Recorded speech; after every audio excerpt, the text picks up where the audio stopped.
மாண்புமிகு பேரவைத் தலைவர் அவர்களே, நாமக்கல் மாவட்டத்தில் மாவட்ட மருத்துவமனை நாமக்கல் மாநகரத்தினுடைய மையப்பகுதியிலே இருந்தது.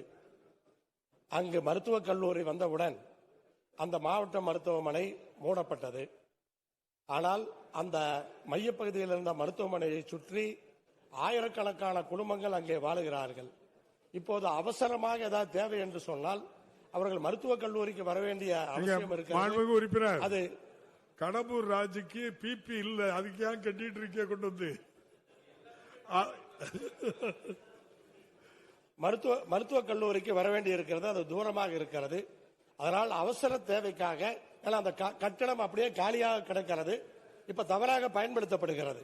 அதனால அந்த கட்டடத்திலே, பழைய கட்டடத்திலே ஒரு தாலுகா மருத்துவமனையை நீங்கள் ஆரம்பிக்க முன்வருவீர்களா என்பதை பேரவைத் தலைவர் வாயிலாக கேட்டு தெரிந்து கொள்கிறோம். மாண்புமிகு அமைச்சர்.